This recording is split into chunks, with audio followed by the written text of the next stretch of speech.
नमस्कार विद्यार्थी मित्रांनो, टिपिकल इंडियन मास्टर या यूट्यूब चॅनलमध्ये आपल्या सर्वांचे स्वागत आहे. विद्यार्थी मित्रांनो, इयत्ता 11वीच्या प्रवेश प्रक्रियेबद्दल होणारा गोंधळ तुमच्या सर्वांच्या लक्षात आलाच असेल. अद्यापही प्रवेश प्रक्रिया सुरू झालेली नाही आहे.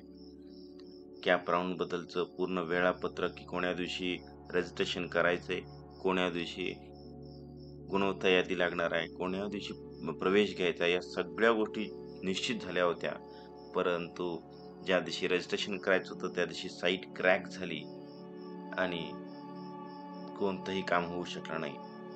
पुन्हा प्रसिद्ध करण्यात आलं कॅप राऊंड 1चं वेळापत्रक, जे की आपण आजच्या या व्हिडिओमध्ये चर्चा करणार आहोत. वेळापत्रक 2.0 असं नाव दिले मुद्दाम. इट इज म्हणजे हसण्यासारखं झालंय. आधी एक वेळापत्रक आलं होतं, हे दुसरं थोडंसं कन्फ्यूज झालंय. बट आय थिंक या वेळापत्रकामध्ये थोडीशी सुधारणा केली गेलेली आहे. आता वेळापत्रकात सुधारणा झाली, बट रियालिटीमध्ये जी वेबसाईट आहे क्रॅक झालेली, त्याच्यामध्ये सुधारणा होणं आवश्यक आहे. पाहूया 26 तारखेला काय होणार आहे. बट माझं एक स्टुडंटला सांगणं आहे, 26 तारखेला तुम्हाला मार्क मिळणार आहेत बेटा 10वीचे, आणि TC सुद्धा मिळणार आहे त्या तारखेपर्यंत. तर 27 पासून तुम्ही रजिस्ट्रेशन करायला सुरुवात करा, म्हणजे तुम्हाला डॉक्युमेंट पण अपलोड करता येतील. चला तर मग यामध्ये आपण पाहूया की हे नवीन वेळापत्रक, जे सुधारित वेळापत्रक, ते काय आहे. ठीक आहे. इयत्ता 11वीच्या केंद्रीभूत ऑनलाईन प्रवेश प्रक्रिया 2025-26 जी प्रक्रिया आहे, याच्यामध्ये फेरी 1 साठी सुधारित वेळापत्रक परत महाराष्ट्र बोर्डाकडून प्राप्त झालेले आहे, ते पाहून घेऊया. बऱ्याचशा गोष्टी चांगल्या केलेल्या आहेत मागच्या वेळापत्रकापेक्षा. यामध्ये मात्र ही गोष्ट मलाही लक्षात आलेली आहे. 26 मे पासून सुरुवात आहे बेटा. सकाळी 11 पासून रजिस्ट्रेशन करण्याची सुरुवात. 3 जून पर्यंत सायंकाळी 6 पर्यंत तुम्हाला रजिस्ट्रेशन करता येईल. म्हणजे जवळपास 8 दिवसाचा हा कालावधी असणार आहे. रजिस्ट्रेशन करणं म्हणजे पूर्ण पार्ट 1, पार्ट 2 ची यादी देणं, सगळ्या प्रक्रिया तुम्हाला या तारखेच्या दरम्यान करायच्या आहे. डॉक्युमेंट्स वगैरे अपलोड करणं, सगळं काही. ठीक आहे. तर मग यामध्ये होणार काय, प्रत्यक्ष अर्ज प्रक्रिया सुरू होणार आहे. म्हणजे याच्या अगोदरच्या वेळापत्रकामध्ये आपल्याला 1-2 दिवस दिले होते सराव करण्यासाठी, प्रॅक्टिस सेशन दिला होता, तो ऑलरेडी झालाय. पण बऱ्याच मुलांनी ते करूनही पाहिलं असेल. बट आता प्रॅक्टिस सेशन दिलेलं नाही आहे तुम्हाला या वेळापत्रकात. डायरेक्ट तुम्हाला आता प्रत्यक्ष अर्ज करायची प्रक्रिया 26 तारखेपासून सुरू केलेली आहे. ठीक आहे. तर यामध्ये काय पहा, पद्धत जी तुम्ही प्रॅक्टिस सेशन केलं होतं तशीच असणार आहे इथं पण. पण प्रत्यक्षात आता तुमचं अर्ज सादर करून घेतला जाणार आहे. उच्च माध्यमिक जे विद्यालयांचा पसंतीक्रम तुम्हाला इथं द्यायचा आहे. तुमचं रजिस्ट्रेशन करून लॉग इन आयडी पासवर्ड तयार करून घ्यायचा आहे. नंतर पर्सनल इन्फॉर्मेशन, ॲड्रेस डिटेल, हे सगळं काही डॉक्युमेंट अपलोड करणं, आणि मग कॉलेजची यादी देणं. म्हणजे 1 ते 10 पर्यंतचे तुम्ही कॉलेज देऊ शकता. याच्यात एक सूचना मला विद्यार्थ्यांना सांगायची आहे. काही विद्यार्थी मला तसे कॉमेंट्स करून विचारत आहेत की सर, मला या कॉलेजमध्ये ॲडमिशन घ्यायचंय, तर मी त्याच कॉलेजचे एकाच कॉलेजचं नाव टाकलं तर पसंतीक्रममध्ये चालेल का? बिलकुल चालतंय. जर तुम्हाला तुमच्या स्कोअरनुसार, तुमच्या मार्कानुसार कन्फर्मेशन असेल की माझा तिथं नंबर लागतो, तर तुम्ही बिलकुल एकच कॉलेजचं नाव टाकू शकता तुमच्या परिसरातल्या. मिनिमम 1 आणि जास्तीत जास्त म्हणजे मॅक्सिमम 10 इथपर्यंत तुम्ही किती टाकू शकता. असं बंधन नाहीये की 10च टाकले पाहिजे. तुम्ही एकच कॉलेज टाकू शकता. जर तुम्हाला कन्फर्म माहिती आहे की तिथंच मला ॲडमिशन घ्यायचंय आणि तिथंच मिळते, तुम्ही एकच टाकू शकताय, काही अडचण नाहीये. ठीक आहे. अर्जामध्ये दिलेल्या पसंतीनुसार, गुणानुसार आणि आरक्षणानुसार तुम्हाला प्रवेश वाटप केले जातील. ठीक आहे. एकाच वेळी कोटांतर्गत प्रवेशासाठी अर्ज देखील करता येणार आहेत तुम्हाला त्याच वेळेस. म्हणजे हे कॅप राऊंड सुद्धा चालणार आहे बेटा. याला म्हणतात कॅप राऊंड आणि हे म्हणतात कोटा राऊंड. ठीक आहे. तर ह्याच्यामध्ये सुद्धा त्याच टायमिंग मध्ये 26 ते 3 तारखेपर्यंत तुम्हाला कोटाचे प्रवेश सुद्धा, त्याच्या संबंधी अर्ज सुद्धा करता येणार आहेत. ठीक आहे.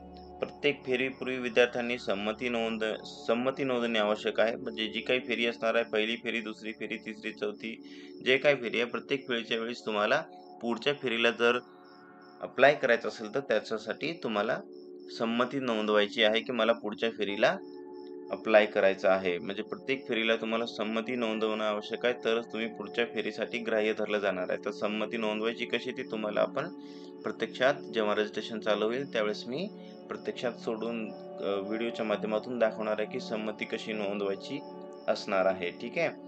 पुढे प्रवेश न मिळालेल्या बट संमती नोंदवणे महत्वाचे आहे, लक्षात ठेवायचं आहे. कोणत्याही फेरीला तुम्ही संमती नोंदवली नाही तर तुम्ही त्या फेरीला ग्राह्य धरले जाणार नाहीत. ठीक आहे. तसं ऑप्शन मिळेल तुम्हाला तिथं. फॉर्म भरताना नीट वाचून घ्यायचं आहे, माहिती करून घ्यायची, नंतर भरायचं आहे. प्रवेश न मिळालेल्या विद्यार्थ्यांना पुढील फेरीत प्रवाह व पसंतीक्रम अद्ययावत करण्याची सुविधा उपलब्ध आहे. समजा तुम्हाला प्रवेश मिळाला नाही त्या पहिल्या फेरीमध्ये, तर मग तुम्हाला असं वाटलं की बाबा आपण दुसऱ्या फेरीमध्ये जे कॉलेज अगोदर दिले होते पहिल्या फेरीमध्ये ते दुसऱ्या फेरीमध्ये बदलावेत, त्यांचा क्रम बदलावा, तर तुम्ही त्याला बदलण्याची अद्ययावत म्हणजे अपडेट करण्याची सुविधा तुम्हाला मिळणार आहे प्रत्येक फेरीच्या सुरुवातीला.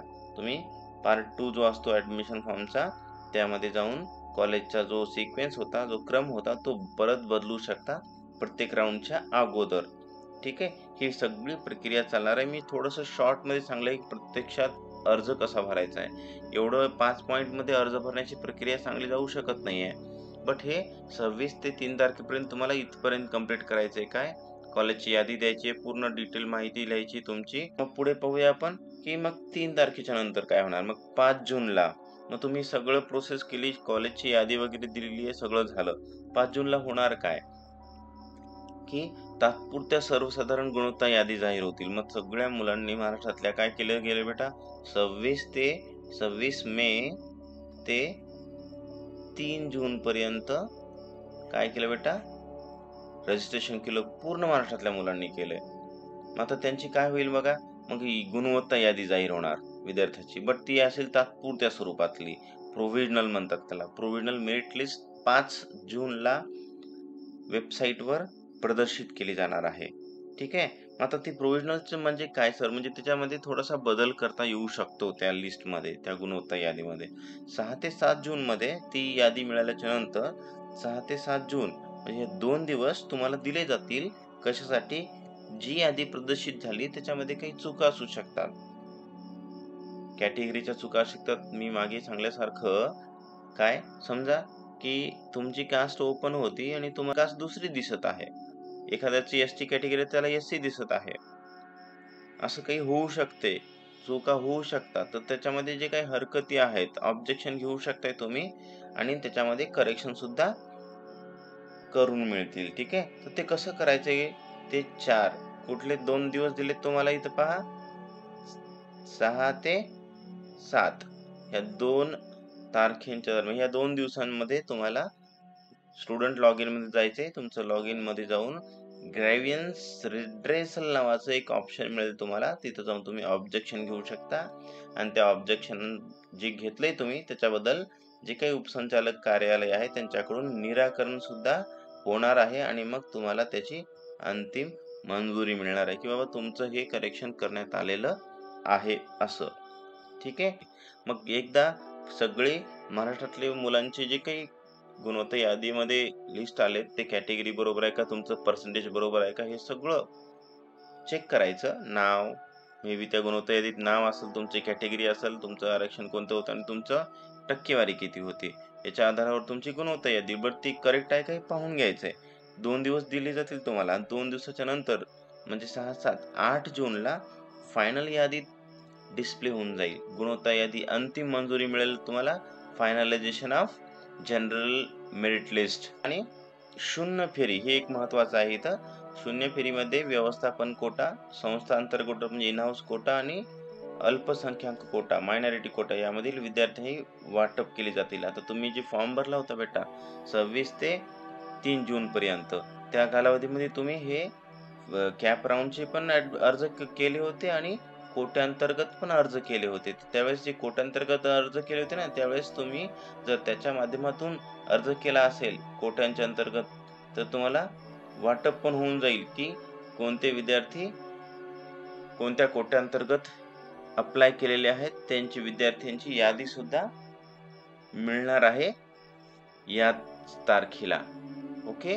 म्हणजे एकतर राऊंड नुसार गुणवत्ता यादी मिळणार आहे पहिल्या राऊंडची आणि दुसरी कोट्यांतर्गत विद्यार्थ्याची यादी सुद्धा याच तारखेला मिळणार आहे, फायनल यादी. ठीक आहे. मग यादी मिळाल्याच्या नंतर काय? 9 जून ते 11 जून आता यादी डिस्प्ले झाल्या, विद्यार्थ्यांच्या जनरल मेरिट लिस्टच्या याद्या डिस्प्ले झाल्या कॅटेगरीनुसार. तर मग सुरुवात होते 9 जून पासून, म्हणजे दुसऱ्या दिवशीपासून 9 ते 11 ह्या 2 दिवसामध्ये काय होणार आहे, शून्य फेरी सुरुवात होते. शून्य फेरी म्हणजे काय सर नेमकं? ह्या शून्य फेरीमध्ये जे 8 तारखेला आपल्याला 2 याद्या प्रदर्शित झाल्या होत्या. एक कॅप राउंडची मेरिट लिस्ट मिळाली होती आणि दुसरी कोट्यांतर्गत विद्यार्थ्यांची यादी मिळाली होती. तर ते कोट्यांतर्गत विद्यार्थ्यांची यादीचा प्रवेश इथं पूर्ण केला जातो. कोणते 2 दिवस दिलेले आहेत? 9, 2 नाही 3 दिवस दिलेले बघा. 11 ह्याच्यामध्ये शून्य फेरी होणार, बट ही शून्य फेरी फक्त कोणासाठी असणार आहे?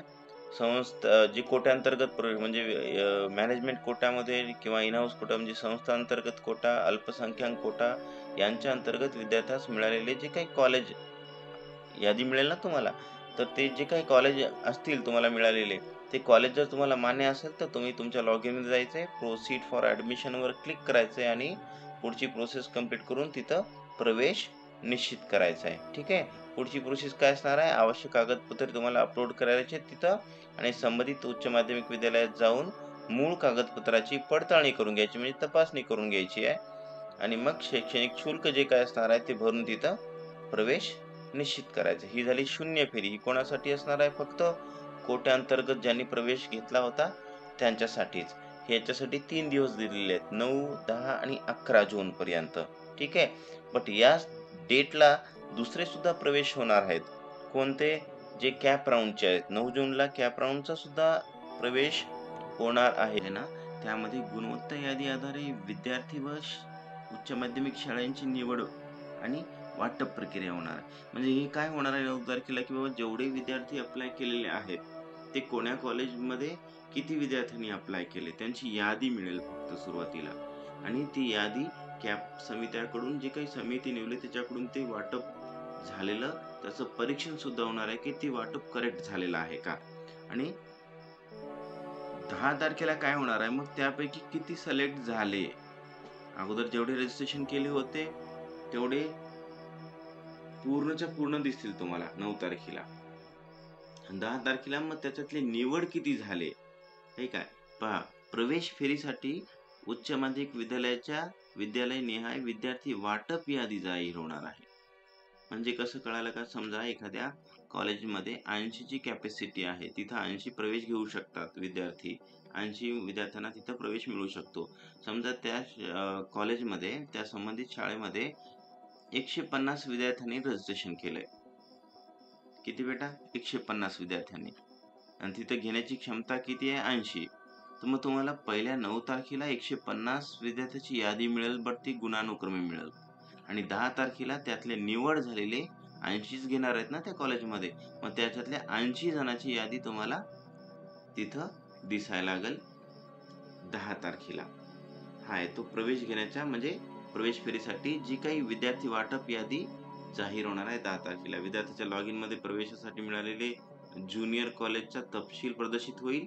मग तुम्हाला त्या दिवशी तुम्हाला आता ही यादी मिळाल्यानंतर त्या विद्यार्थ्याला त्याच्या जे कॉलेज मिळालेलं आहे त्याचा तपशील सुद्धा त्याच्या लॉगिन मधून पाहता येईल, की कुठलं कॉलेज मिळालंय काय नाही ते.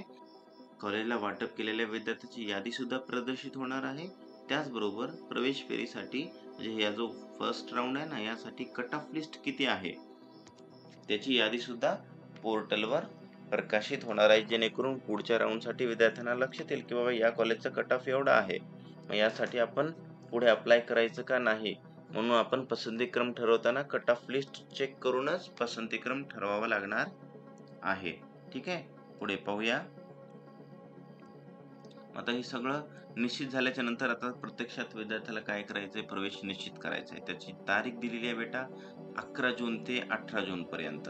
ठीक आहे. या तारखेमध्ये तुम्हाला प्रवेश निश्चित करायचा आहे. म्हणजे कसं करणार? तुमच्या याद्या तुम्हाला डिस्प्लेवर पाहायला मिळतील, लॉगिन मध्ये पाहायला मिळतील, तुमच्या कॉलेज वाईज जी काही मेरिट लिस्ट आहे ती पाहायला मिळेल. आपण कोण्या कॉलेजमध्ये आपला नंबर लागलाय ते पण तुम्हाला पाहायला मिळेल. बट सगळं झाल्याच्या नंतर मग तुम्ही ऍडमिशन घेण्याच्या प्रक्रियेला फॉलो करायचंय. कसं करायचं सर?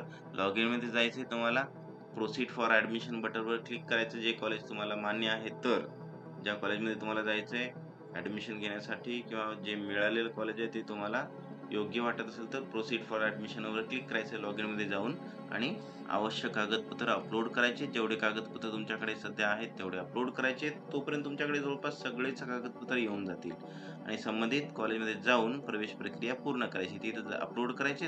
हे लॉग इन मध्ये अपलोड करा म्हणजे तुम्हाला लॉग इन मध्ये प्रोसीड फॉर बटनवर क्लिक करायचंय, ते डॉक्युमेंट अपलोड करायचे. मग संबंधित कॉलेजमध्ये प्रत्यक्षात जायचं, ओरिजिनल डॉक्युमेंट घेऊन तिथं व्हेरीफाय करून घ्यायचं, प्रवेश फीस भरायची आणि प्रक्रिया ऍडमिशनची पूर्ण करून घ्यायची. समजा तुम्हाला प्रवेश नको असेल तिथं, तर पुढील फेरीसाठी संमती दर्शवून सहभागी तुम्हाला होता येईल, परत पसंतीक्रम देता येईल. प्रवेशाची निश्चिती, नकार व रद्द करण्याची नोंद कॉलेजच्या लॉग इन द्वारे केली जाईल. समजा तुम्ही प्रवेश घेतला तर तिथं ते लॉग इन, शाळेवाले तिथं लॉग इन, त्यांच्या लॉग इन मधून जसं स्टुडंट लॉग इन असतो बेटा, तसा शाळेचा पण लॉग इन असतो. ते तिथं मेन्शन करतील किंवा या विद्यार्थ्यांनी आमच्या शाळेमध्ये प्रवेश निश्चित केलाय, किंवा या विद्यार्थ्याचा इथं नंबर लागला होता पण त्यानं प्रवेश घेतला नाहीये, त्यानं नकार दिलाय. याची नोंद करून ठेवत राहताल म्हणजे पुढच्या राऊंडसाठी त्या कॉलेजमध्ये किती जागा रिक्त आहेत हे माहीत होत असते. यासाठी तसं लॉग इनवर त्यांना नोंद करावं लागत असते की किती ऍडमिशन झालेत, किती रद्द झालेत ते. संमती असल्यास नवीन विद्यार्थ्यांसाठीही नोंदणी व पसंतीक्रम भरणे चालूच राहणार आहे. म्हणजे तुम्ही जर संमती दिली तर तुम्ही परत नोंदणी करू शकता आणि पसंतीक्रम परत बदलू शकता आणि भरू शकता. ठीक आहे. ठीक आहे. मग आता 18 जूनच्या नंतर 20 जूनला काय होणार आहे,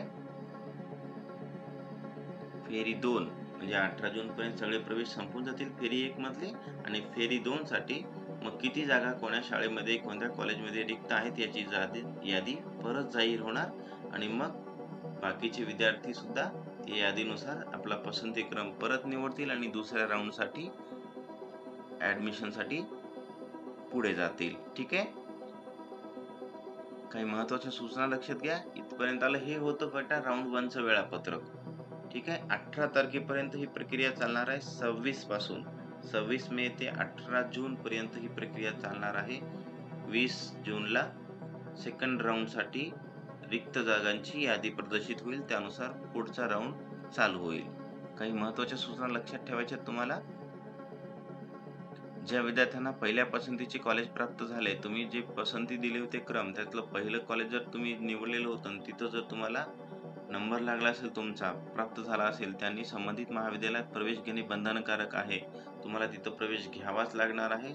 जर का नाही घेतला, अशा विद्यार्थ्यांनी जर प्रवेश नाही घेतला किंवा त्यांचा प्रवेश नाकारण्यात आला, आता इथं लक्षात घ्या, प्रवेश नाही घेतला म्हणजे तुमची मर्जी होती, तुम्ही नाही घेतलाय प्रवेश, मला नाही घ्यायचा तिथं. प्रवेश नाकारण्यात आला म्हणजे ही कोणाची मर्जी आहे गड्या? नाकारण्यात आलं म्हणजे हे कॉलेजवाल्यांना नाकारलाय. आता हे का नाकारलं असेल सर?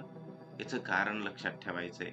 जर तुम्ही रजिस्ट्रेशन करताना जी माहिती भरली होती, ती माहिती आणि प्रत्यक्षात कॉलेजमध्ये व्हेरिफिकेशन करताना माहिती जी त्यांनी व्हेरीफाय केली त्याच्यामध्ये जर चूक आढळलं, तफावत आढळली काही नावामध्ये किंवा डेट ऑफ बर्थ मध्ये, कशामध्ये जर चूक त्यांना आढळली तर ते तुमचा प्रवेश तिथं नाकारतील. कॅटेगरी मध्ये घेतलं होतं तुमच्याकडे कास्ट सर्टिफिकेट नाहीये, किंवा तुम्ही चुकीची कॅटेगरी टाकली तुमची, असं काही समजा काही दुसऱ्या गोष्टी चुकीच्या जर तुम्ही मेन्शन केल्या रजिस्ट्रेशन करताना आणि इथं त्याने व्हेरिफिकेशन करताना त्यांना आढळून आल्या, तर ते तुमचा प्रवेश नाकारणार आहेत. म्हणून रजिस्ट्रेशन करताना सगळी माहिती करेक्ट, नावाचं स्पेलिंग, सगळ्या गोष्टी अचूकपणे मेन्शन करायच्या आहेत.